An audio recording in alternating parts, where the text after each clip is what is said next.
First, Clive, the first thing I think a lot of fans will want to know is how are you? How are the family in the lockdown that you're having in South Africa at the same time as we're having? Yeah, we're all good. Just a lot noisier for me. I'm normally at home when I'm in South Africa, but now I've got my wife and my son around, so just got to get used to that. And that's why interviews depend on where my wife is having her calls, whether I'm inside or outside for you to hear the hardy doors or not. They're my favourites, I have to say. I've got used to them over the last few times we've done this. I think it'd be fair to say a lot of us have had a chance to reflect a lot on life and what we're doing in life and the jobs and the businesses that we're all involved in these 6 to 8 weeks. Has that been similar for you as this step away moment? I know you're still involved very much in the day-to-day at Lincoln, but also the step away moment giving you a chance to reflect about things? Yeah, look, it's without a doubt, it's, weird times. I mean, for me, it's not a hell of a different. Like I said, when I'm in South Africa, I'm normally behind my desk, either looking at stock markets or in touch with various people at Lincoln City. So that hasn't, really changed. Obviously, as far as the club is concerned, there's enormous amount of challenges, and there's a lot more responsibility as far as that is concerned. And that is keeping me occupied. But outside of that bubble of Lincoln City, I mean, you've got to have a lot of concern about what's happening in the world and how long it's going to take to recover. I mean, we've got our own issues in South Africa, with a huge amount of poverty, and to add to the unemployment, which is now expected to take unemployment above 50%, has huge concerns for the country I live in. If we look at Lincoln City, clearly since last we spoke, the board, obviously working with Liam and everyone else, you furloughed a lot of virtually all the playing staff and a large number of staff who work at the club. Was that a very difficult decision to make? And I know you've also allied it with some deferring of payment with players as well. Yeah, I mean, all these decisions are difficult. And, let's be honest that at the moment, these are still the easier decisions. We're being helped out by the coronavirus job retention scheme, from the government. Still up to a certain level, staff members are getting paid 100%, so we're topping up to a certain level. In the case of players at this stage, it's just deferrals, but the situation could get a lot worse. We're also fortunate that we're able to defer PAYE and VAT, so it's all helping cash flows at the moment. But there's no doubt that this situation, could get a lot more difficult, and far harder decisions might have to be made. And by far harder decisions, is that more cuts, those sorts of things that I appreciate you won't get too much into the detail of it, but they're the types of things that you might have to face as a board? Without a doubt. I mean, my own opinion is at our level, we won't finish the current season. So, I don't think it's feasible to play the games, behind closed doors. There's enough issues that the Premier League is having to grapple with, but at least there's a whole lot of advantages of them finishing off the season. There aren't those same benefits for us at a League One level. However, the biggest concerns is what is going to happen for next season. To have to play behind closed doors, for the rest of the year is going to be, a major issue. Income will be significantly down, and the whole viability of that, has to be questioned. But a lot of things will, become clearer. At the moment, we're in a way kicking the can down the road, not having to make decisions that might affect the long-term viability of the business until we have absolute clarity. So it's putting in temporary measures that help us get through this initial period. Do you think initially talking about the current season in terms of League One, is the challenge that if you were to come back, forget the health issues that, well, I'm not saying forget them, but they're clearly a major one there. But just looking at it financially, you'll suddenly will have a much larger expense as a football club, but not be able to bring any money in to make up for that expense. No, absolutely. There will be a cost to finishing off the season. At the Premier League level, you can at least say that is to protect all the broadcast income. But that's not the situation at the League One level. And would you say that you and other chairmen are likely to push not to resume League One and obviously League Two as well?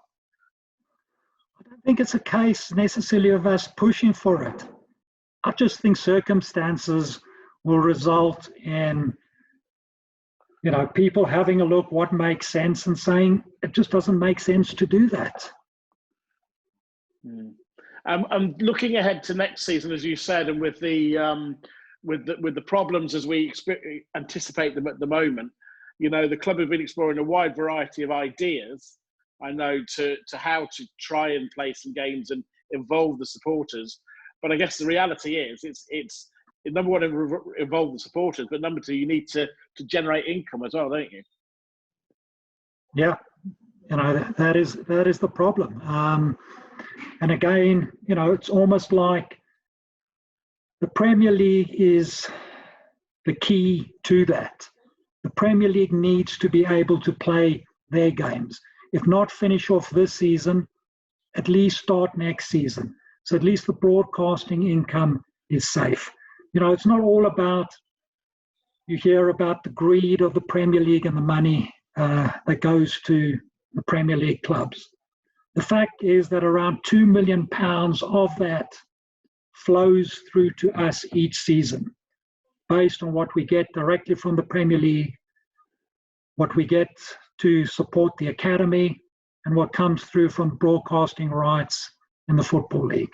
That's almost £2 million to us.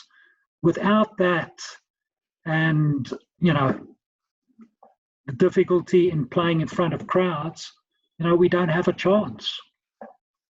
And just looking at the money side of things, we had Rick Parry in charge of the EFL at the moment. He did quite a wide-ranging piece with MPs yesterday. He was interviewed, I think it was yesterday or earlier in the week. He talked about a 200 million deficit across the Football League, but also he talked, I thought it was quite interesting, about doing away with parachute payments and seeing the money that's coming down being distributed in a more intelligent way that benefits more football clubs than just a small number. Yeah, the parachute payments is an issue. But if they're evil, then why has the Football League got parachute payments between its leagues? Okay, nowhere near the amount, obviously, out of the Premier League, but they've got parachute payments. They've got parachute payments to clubs falling out of the Football League into the National League. So I'm not quite sure about the word evil. It creates a significant amount of issues, but that is never going to be sorted out unless you do away with the massive disparity between the Premier League and the Football League. I mean, Premier League clubs from broadcasting rights get around 100 million. In the Championship, you get about 7 million. So if you don't have parachute payments, how do those clubs that get relegated survive? So it's obvious it's necessary for those clubs that get relegated to have parachute payments. All right. Now, the way to do it, to overcome that, is to decrease the disparity. Maybe I'm too old and too cynical, but do you really believe that the Premier League, is going to massively change the way that they distribute that money? I mean, you've got the top clubs in the Premier League, trying to get more of that money. Are they going to be prepared to give up money to create, a more sustainable pyramid? I think one of the things that a lot of people have talked about is can the Football League reform itself? Can it look at salary caps? Can it look at changing the business model? Are you hopeful that football will tackle that? There's no doubt that this is the best time to do that. And if football is not going to try and address the issues now, then you wonder when they're ever going to be able to do that. So a number of proposals have been put to clubs at our level about sustainability models, caps on the number of players that you can have in a squad, and hard salary caps for a particular team. And we've sent in our thoughts and our votes on particular questions that we were asked, and they're being analysed at the moment. And next week the working party will get together and have a look at how to take that forward. The big issue about bringing any reform is that the clubs, or a significant majority of clubs in each league, have to agree on those proposals. So to bring in a salary cap in League One, we need 18 of the 23 teams in League One to agree on that. We also need 50%, I think it is, of League Two and the Championship to agree with the change in that model. Now, there's a huge question mark whether, any of those reforms will get, that sort of majority. And do you think most likely the reforms would be such that the rules in the Championship would be different to League One and possibly even League Two? I think ideally you would want League One and League Two to be the same, and they are very similar at the moment.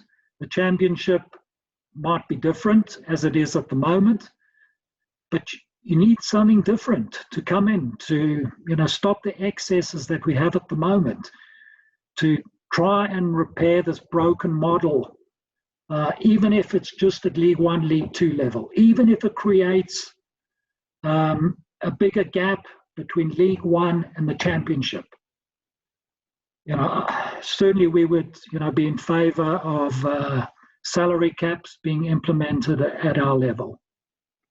And one of the things that's been mentioned, and I've talked to Liam Scully about this as well, is regionalisation potentially. I know it's an idea, I think I'm right in saying that Lincoln City as a club, as things stand, wouldn't be in favour of. Look, I think it was just a throwaway comment from one of the chairmen. It's not been brought up, at any sort of level that I've heard, and we wouldn't be in favour at all. There's so many reasons why that wouldn't make sense. Would be going to Carlisle and Barrow be any better than going to visit Ipswich and Portsmouth? If you had regionalisation last season, we wouldn't have won the fourth tier league title. We would probably have been just in mid-table mediocrity in the Northern Division of the third tier. And that's where most teams would be stuck. There would be limited opportunity to get promoted. You wouldn't have even that much in the way of relegation that you have at the moment at League One level. There might be one or two teams going down.